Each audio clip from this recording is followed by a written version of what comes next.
Oui, parce que c'est ce genre de joueur où il faut faire très attention. On parle de Kylian Mbappé quand même, on parle de certainement le meilleur joueur du monde ou un des meilleurs sans aucun doute. Il fait partie des 3 meilleurs.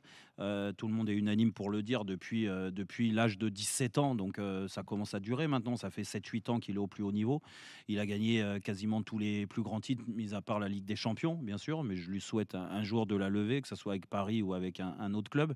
Ce qui est sûr, c'est que il faut faire attention parce que moi, en fait, où je mets le pied sur le frein sur les critiques. Bien sûr qu'on a le droit de critiquer Kylian Mbappé sur un match quand il est pas dedans et quand il est pas bon, quand il marque pas ou quand il donne pas de passe décisive parce qu'on On a le attend droit ou que on n'a pas le droit? non, j'ai dit on a le droit de dire voilà, il a fait un mauvais match parce que ceci, parce que cela, mais il faut stopper vite à ces critiques parce que si on va au-delà et j'en ai entendu des bonnes hein, quand même hein, depuis donc ces fameux 4 matchs où il n'a pas Mmh. marqué et il n'a pas donné de passes décisives, les critiques ont été loin, où on parle de son influence dans le jeu, on parle de son état d'esprit, on parle de son physique, on parle de ses soirées en dehors du football où il s'est un petit peu perdu.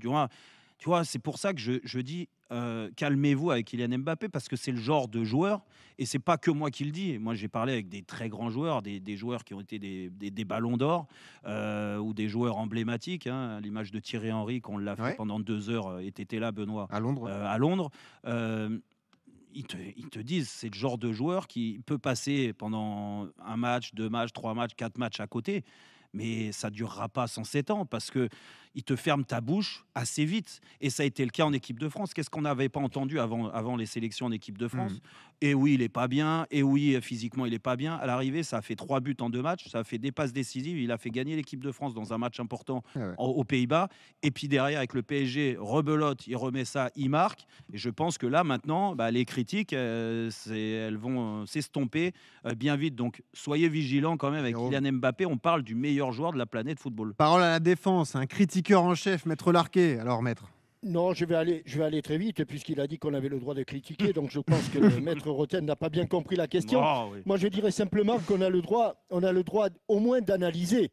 J'entends bien que maître Roten veut nous faire taire, la liberté d'expression et lui, ça fait deux. Je dis simplement que les gens ont le droit d'analyser. Si on n'a pas le droit d'analyser, eh bien Roten sans flamme n'existe pas. Eh bien l'after-foot n'existe pas. C'est pas la peine d'être là. Mais on a le droit d'analyser pour quelles raisons le meilleur joueur du monde, et on ne remet pas en question cette qualité, cette position. On peut très bien analyser pour quelles raisons Kylian Mbappé est un peu moins bien, parce qu'il y a des problèmes de contrat, parce qu'il y a des problèmes de renouvellement, de prolongation, parce qu'il y a une mise à l'écart de l'entraîneur lors du stage de préparation. On a quand même le droit d'analyser, et c'est très bien. Et je pense que ce n'est absolument pas remettre en question les qualités d'Mbappé que d'essayer de comprendre pourquoi le plus grand joueur du monde, et là-dessus, bah, je vais suivre Jérôme Roten, Maître Roten, pourquoi le meilleur joueur du monde